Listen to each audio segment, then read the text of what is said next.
मेरे YouTube channel के सभी मित्रों, साथियों, ज्योतिष प्रेमियों, ज्योतिष के ज्ञाता सभी को मेरा प्यार भरा नमस्कार। मैं राज अरोड़ा अपने ज्योतिष गुरु श्री केन राव जी की चरण वंदना के साथ आज ले रही हूँ गोचर, गुरु का गोचर। मेरे अपने कई सहयोगी और मित्रों ने जो मुझे मेरे से ज्योतिष करवाते हैं, उन्होंने कहा आपने अभी गोचर का नहीं डाला, प्लीज़ डालिए। कि क्या कुछ डरे हुए थे, कुछ पूछ रहे थे कि क्या ये परिवर्तन हमारे लिए कैसा रहेगा, व्यापार कैसा चलेगा, क्या हम कुछ काम कर सकते हैं या हमारा काम आगे बढ़ेगा, क्या हमें नुकसान तो नहीं है, सो एंड सो। चलिए आज हम बात करते हैं गोचर की। आपको गोचर के लिए एक बात मैंने पहले भी बताई। गोचर एक डाकिया है जो सिर्फ एक चिट्ठी ही पहुंचाता है। जो दशा अंतरदशा हमें देगी उसका फल देने का काम गोचर करता है। गोचर देखने के लिए हमें 3 बातों का ध्यान रखना पड़ता है कि गोचर हम चंद्र राशि से, लगन से या नाम की राशि से किससे देखें, कैसे देखें। मैं ज़्यादातर जो गोचर है मैं चंद्र राशि से देखती हूँ और वहीं से बात करती हूँ। गोचर जो ग्रह अपना राशि परिवर्तन करते हैं, जो अपनी राशि छोड़कर दूसरी राशि में आते हैं, उनका स्वभाव, भावकारक और राशि तीनों का प्रभाव पड़ता है। इन सब बातों का हमें ध्यान रखकर ही अपने गोचर को देखना चाहिए। इस बार गोचर जो आया वो हमारा 1 मई दोपहर में वैशाख अष्टमी को आया, जो 14 मई 2025 तक रहेगा। लगभग आप कह सकते हैं 13 महीने। हर राशि में इसका कुछ ना कुछ प्रभाव अच्छा ज़रूर होगा, क्योंकि गुरु एक शुभ ग्रह है और गंगा जल का काम करता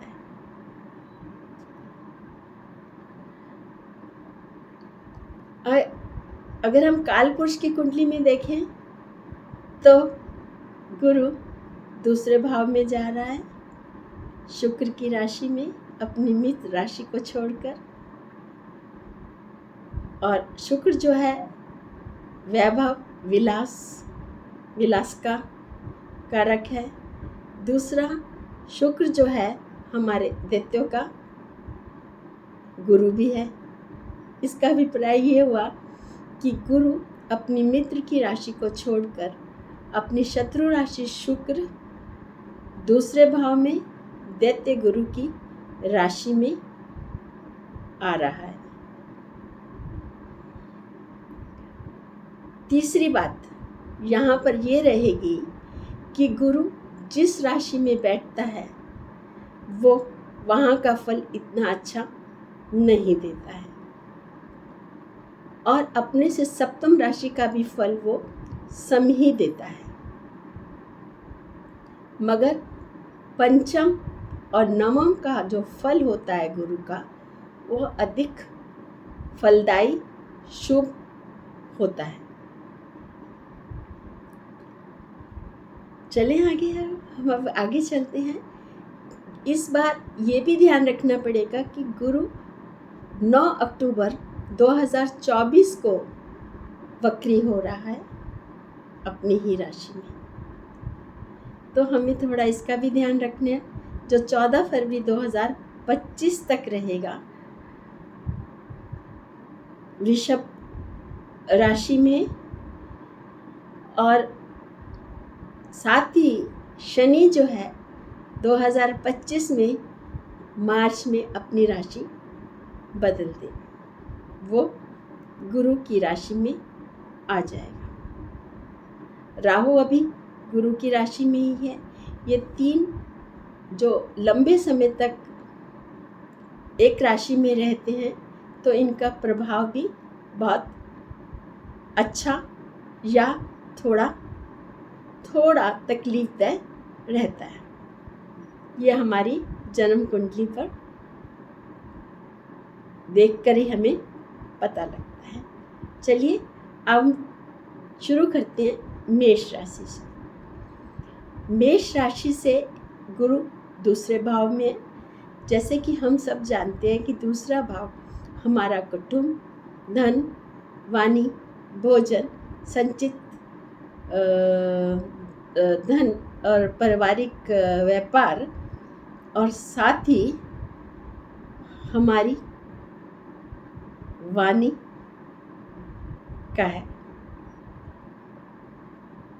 तो यहाँ पर बैठकर गुरु अष्टम को देखेगा सप्तम दृष्टि से, और छठे भाव को देखेगा अपनी पंचम दृष्टि से, और अष्टम को देखेगा सप्तम से, और दशम को देखेगा अपनी नवम दृष्टि से। इसका अभिप्राय ये हो गया कि गुरु जो है कारक है हमारे परिवार का, जीवन साथी का, पार्टनर का, विवाह का, शिक्षा का, धन का, हमारी विजडम का, हमारे गुरु का, हमारा डीएनए का। तो यहाँ पर मेष राशि के लिए, क्योंकि छठा भाव जो है धन का तो है, नौकरी का भी है, मगर साथ में रिपु, शत्रु और रोग का भी है। यहाँ पर नौकरी कर सकते हैं, साथ में पैतृक संपत्ति भी मिल सकती है, कुछ शरीर पीड़ा भी हो सकती है, और समाज में उच्च स्थान भी मिल सकता है। व्यापार, नौकरी, प्रोफेशनली भी थोड़ा अच्छा कर सकते हैं। तो यहाँ पर इनको थोड़ा मिला जुला प्रभाव रहेगा। आगे चलते हैं वृषभ राशि। वृषभ राशि में खुद ही है, लगन में है तो सप्तम को देखेगा, पार्टनरशिप में है, पार्टनरशिप अच्छी चल सकती है। यहाँ से इनकी जो है पंचम दृष्टि पंचम भाव पे जाएगी, और नवम दृष्टि नवम भाव पे जाएगी। यहाँ शिक्षा के लिए अच्छा है, संतान के लिए अच्छा है, और परिवार के लिए अच्छा है, व्यापार के लिए अच्छा है, और भाग्य के लिए ये विजडम देगा, गुरु देगा, परोपकार करेंगे, धर्म के कार्य करेंगे, तो इन सब के लिए बहुत अच्छा है। मगर ये अभी के लिए, अगर दशा या साथ में आप कुंडली में अगर गुरु अच्छी दशा में है, ये तभी फल मिलेगा। अगर गुरु चंडाल योग में नहीं है, नीच राशि में नहीं है, वृद्ध अवस्था में नहीं है, साथ ही साथ किसी भी दूसरी पाप राशि में से पीड़ित नहीं है, तभी ये फल देने में शुभ रहेगा। थोड़ी शुभता फिर भी रहेगी। यहाँ पर कहते हैं ना, संतान से भी और संतान की संतान से का भी सुख रहेगा। यहाँ पर वृषभ राशि को बहुत अच्छा फल देने वाला है। अब चलते हैं मिथुन राशि के लिए। मिथुन राशि वालों के लिए जो है, शुक्र जो है वो 12वें भाव में चला गया। 12वां भाव हमारा हॉस्पिटल, एकांत, जेल और हमारे खर्चे, ये सब का है। तो यहाँ से उसने चतुर्थ भाव को देखा, तो माँ का सुख, माँ से लाभ, मकान भी बदल सकते हैं, मकान भी खरीद सकते हैं, गाड़ी भी खरीद सकते हैं, क्योंकि गुरु चतुर्थ भाव के सारे सुख देगा। मगर यहाँ पर एक बात और है, कठिनाई ये है कि अष्टम को भी देख रहा है।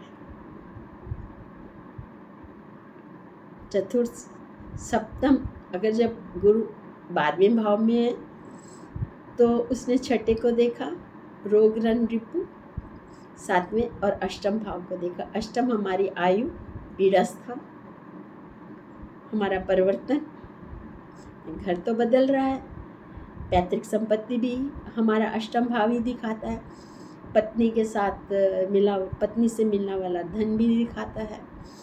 ये सब यहाँ पर मिलते दिख रहे हैं।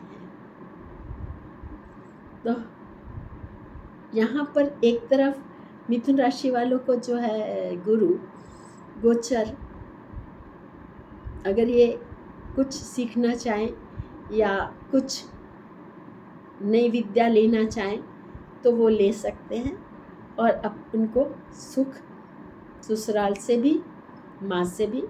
माँ को थोड़ा सा कष्ट इसलिए हो सकता है क्योंकि अगर वहाँ पर कोई ऐसा ग्रह हुआ जो इनको पीड़ा दे सकता है। आगे चलते हैं कर्क राशि। कर्क राशि में जो गुरु का गोचर पड़ रहा है वो एकादश भाव में पड़ रहा है, जो पंचम को देखेगा, द्वितीय को देखेगा और सप्तम को। इनकी बल्ले बल्ले, ये शादी करना चाहें कर सकते हैं, अच्छी फ्रेंड ढूंढना चाहें, लिव इन रिलेशन में रह सकते हैं, अच्छा व्यापार कर सकते हैं, और छोटे भाई बहन भी अच्छा करेंगे, उनका काम अच्छा चल सकता है, उनसे संबंध अच्छे हो सकते हैं, और वो अपनी वो पुरानी जो कोई इच्छा थी उसको पूरा कर सकते हैं, शिक्षा के क्षेत्र में या अपनी हॉबीज़ के क्षेत्र में ये सब कर सकते हैं। क्योंकि 13 महीने का है, अगर अच्छी पत्नी इनका विवाह हो गया या पार्टनरशिप में, जैसे विदेशों में है रिलेशनशिप में, अगर ये उससे संतान भी लेना चाहे तो ले सकते हैं। इसका मतलब ये हुआ कर्क राशि की बल्ले बल्ले, उनको संतान सुख, साथी का सुख, नया व्यापार और भाई बहन की उन्नति सारी यहाँ दिख रही है। थोड़ी सी हर चीज़ आप ये देखिए, कहीं ना कहीं हर चीज़ को पूर्णता नहीं होती है, कष्ट मिलते हैं, मगर हम क्योंकि पॉजिटिव गोचर की अच्छी बातें कर रहे हैं तो अच्छी बातें बताएंगे, फिर भी साथ में बताएंगे कि थोड़ा ध्यान भी रखना। जैसे मिथुन राशि को है, अपना हेल्थ का ध्यान रखना पड़ेगा, और साथ ही कोर्ट कचहरी का ध्यान रखना पड़ेगा, क्योंकि लीगल केस का भी हो सकता है। ऐसे आगे चलते हैं सिंह राशि वाले के लिए। तो यहाँ पर गोचर आ गया दशम घर में। दशम से गुरु ने सप्तम अपनी दृष्टि से देखा 4th हाउस का, माँ से लाभ, सुख, घर का सुख, वाहन का सुख, और पंचम दृष्टि पड़ी इनकी लगन में। सिंह राशि वाले की पंचम दृष्टि पड़ेगी आपका द्वितीय भाव में, और नवम दृष्टि पड़ेगी छठे भाव में। इसका मतलब गुरु तीनों धन भाव को छुएगा, तो नया व्यापार कर सकते हैं, व्यापार को एक्सटेंड कर सकते हैं, थोड़े फैमिली में क्लेश भी हो सकते हैं, और साथ में क्योंकि ये छठे धन भाव जहाँ अच्छी नौकरी भी लग सकती है, अच्छी नौकरी भी कर सकते हैं, थोड़े शत्रु भी ज़्यादा होंगे, क्योंकि ये अगर कोई कोर्ट केस चल रहा है उसमें जीतेंगे, कंपटीशन में पास हो सकते हैं। जहाँ जहाँ गुरु जो छठे भाव को कहेगा वो कंपटीशन का भाव है, वहाँ पर वो सफलता दिलाएगा।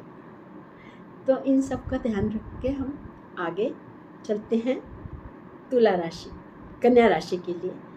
कन्या राशि में जो है हमारा गुरु जाएगा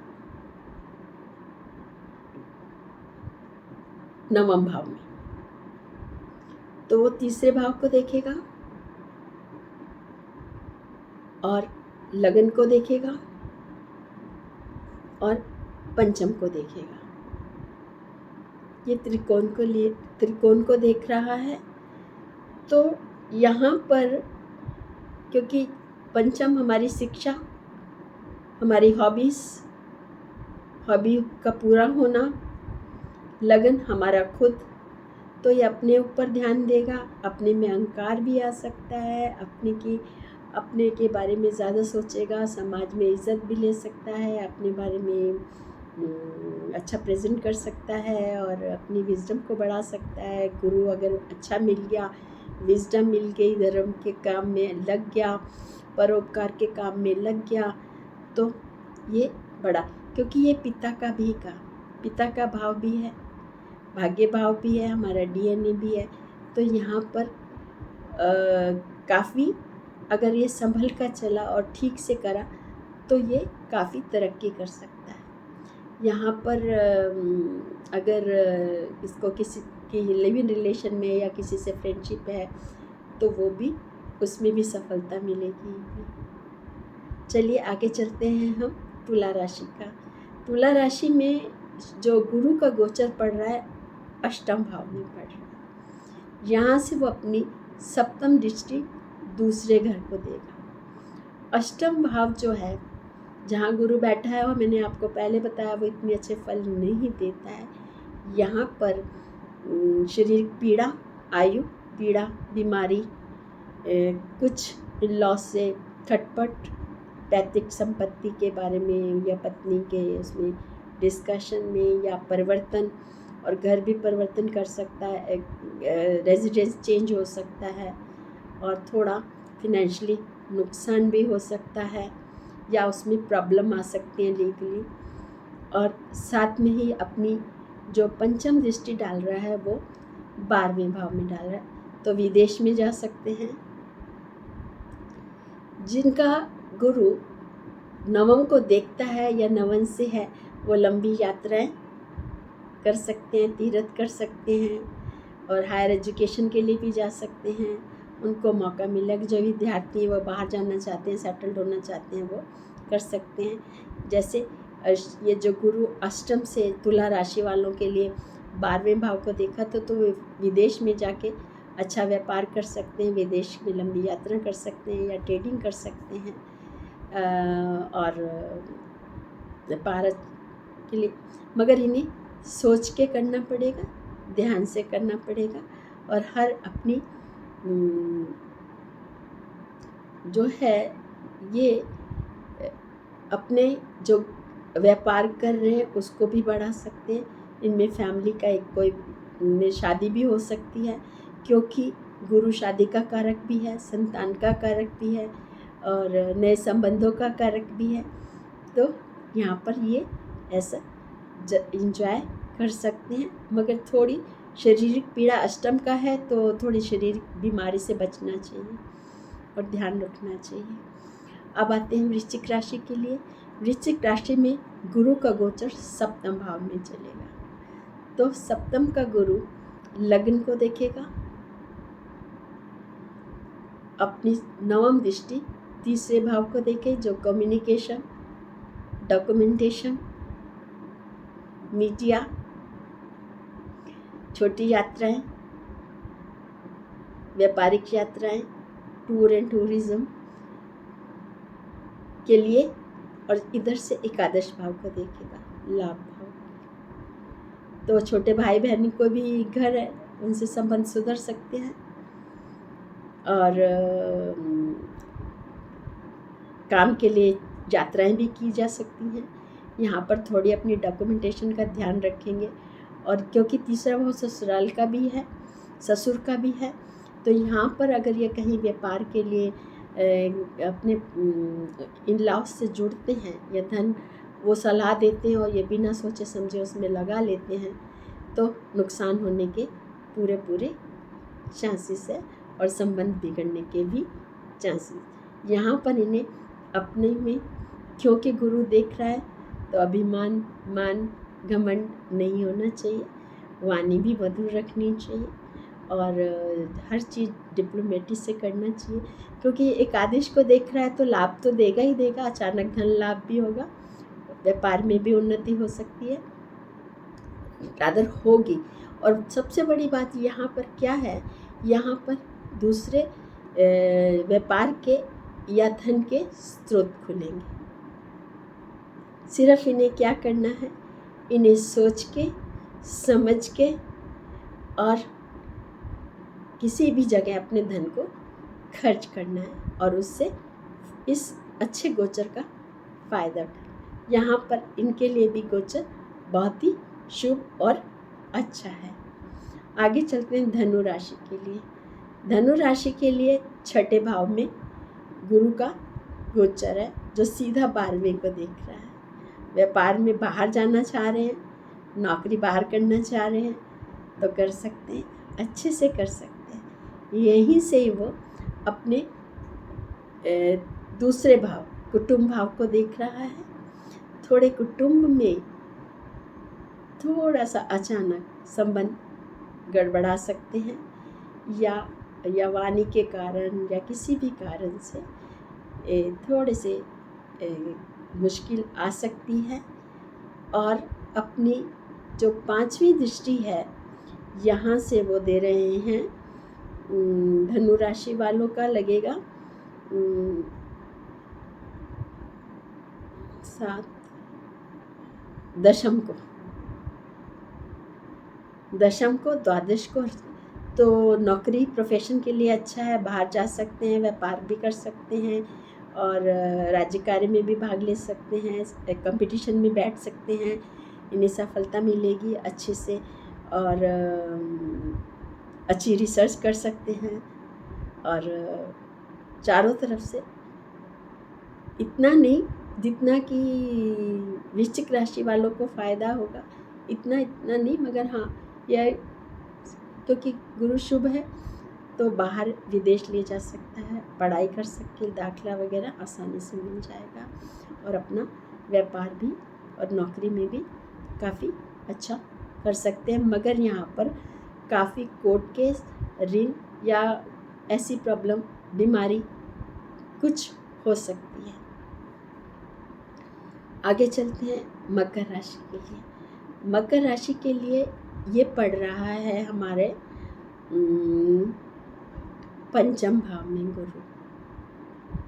पंचम भाव शिक्षा, लव अफेयर, पार्टनर, इनकी भी बल्ले बल्ले।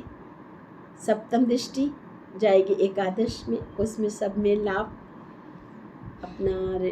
इनका अगर कोई किसी का प्रेम संबंध है वो अच्छा रहेगा, संतान के लिए अच्छा है, शिक्षा के लिए अच्छा है और ग्रैंड चिल्ड्रन के लिए अच्छा है, क्योंकि ये आगे से ये देख रहा है लगन को भी और नवम को भी। लगन को काफ़ी स्मार्टनेस, विजडम, आकर्षण सब आ जाएगा, क्योंकि विजडम होगी तो एक अच्छी सोच होगी, अच्छा काम कर सकते हैं, तरक्की करेंगे। आगे पढ़ाई के लिए लंबी यात्रा भी कर सकते हैं, छोटी भी कर सकते हैं, तीर्थ भी कर सकते हैं और पढ़ाई के लिए भी बाहर हायर एजुकेशन के लिए भी जा सकते हैं। अगर कोई क्योंकि यहाँ से गुरु जब नवम को देखेगा तो विजडम देखा, ये हमारे DNA, हमारे धर्म कर्म का है, उपकार का है, तो इन सब को गुरु मौका देगा कि ज़िंदगी में कुछ अच्छा करो। जैसे कि आप जानते हैं ये साल शनि का ही है, तो शनि कर्म का कारक है। अगर शुभ कर्म करेंगे तो शुभ की ही आशा करेंगे, अच्छा करेंगे और अच्छा फल भी पाएंगे। यहाँ पर मकर राशि वालों के लिए ये बहुत है, अचानक धन देगा, अच्छा धन देगा, मगर सोच समझ के और अच्छे काम करेंगे तो ज़्यादा अच्छा फल मिलेगा। आगे बढ़ते हैं कुंभ राशि के लिए। कुंभ राशि वालों के लिए जो गुरु का गोचर आएगा वो आएगा चौथे घर में। 4th हाउस में आने से वो अपने दशम भाव को देखेगा, फिर 12वें घर को देखेगा। खर्चे बढ़ेंगे, मेंटल टेंशन बढ़ेगी, बाहर भी जा सकते हैं, व्यापार में, प्रोफेशन में थोड़ी तरक्की तो होगी, साथ में परेशानियां भी होंगी। माँ पिता के साथ अच्छा रहेगा, क्योंकि यहाँ से जो है वो 10वां भाव हम पिता का आशीर्वाद भी कह सकते हैं, प्रोफेशन का भी कह सकते हैं। वहाँ पर पिता की सलाह बहुत अच्छी रहेगी, माँ की सलाह भी चल सकती है। बाहर में खर्चे बढ़ेंगे कुछ ऐसे कारण, क्योंकि ये जो है अष्टम को भी देखेगा पंचम से, जो हमारे ससुराल का होता है, पैतृक धन का होता है, वहाँ थोड़ी प्रॉब्लम हो सकती है।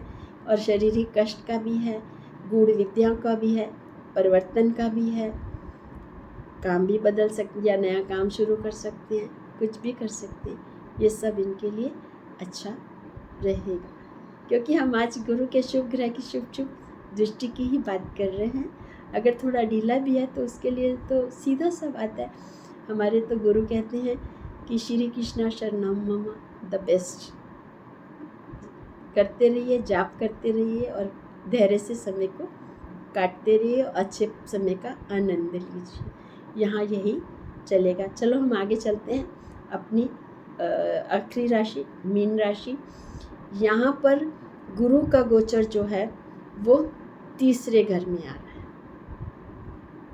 और अपनी 7वीं दृष्टि भाग्यस्थान को दे रहा है और 5वीं दृष्टि सप्तम स्थान को दे रहा है और 9वीं एकादश को। यहाँ पर भी बहुत अच्छे फल मिलने वाले हैं।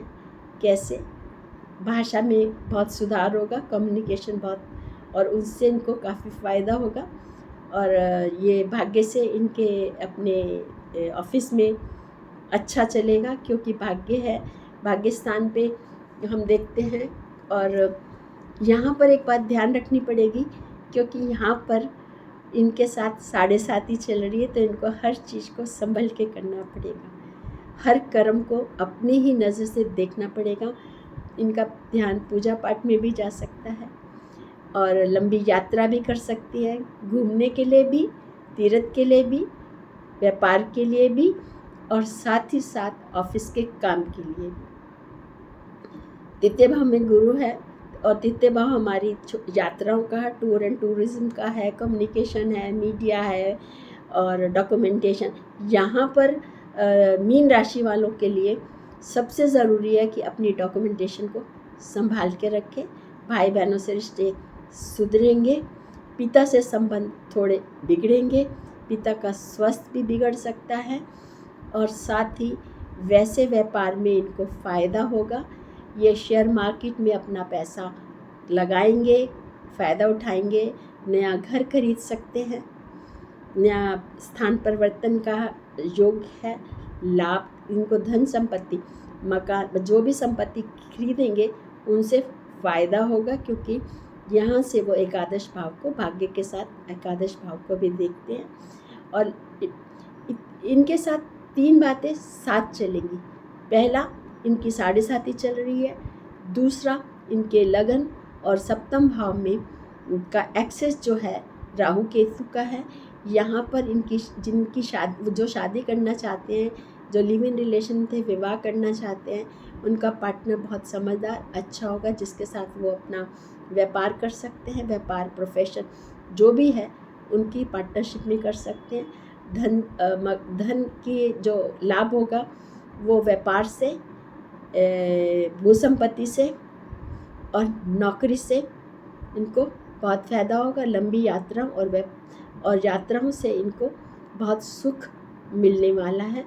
मगर यहाँ पर इनको अपना धर्म कर्म कहीं नहीं भूलना चाहिए, परोपकार, दान सबको करना चाहिए। यहाँ पर मैं सबके लिए एक बात अपने गुरु जी की कहती हूँ, जाप सबसे बढ़िया रहेगा, सबसे आसान जो होगा, सबके लिए एक जैसा। जिनका अच्छा है उनका और अच्छा हो जाएगा, जिनका थोड़ा मंदा है गोचर उनका भी अच्छा हो जाएगा। मतलब उनको धैर्य से वो उसको समझदारी या विजडम से काम करेंगे तो फ़ायदा ही होगा।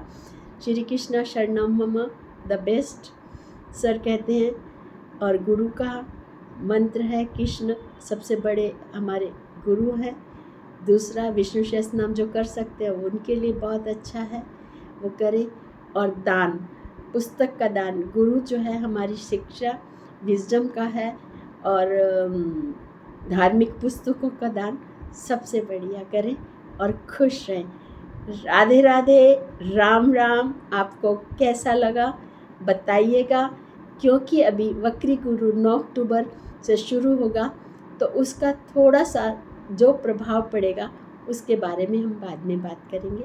आपको पसंद आए तो सब्सक्राइब करिए और बेल आइकन दबाना न भूलिए और लाइक करें। धन्यवाद।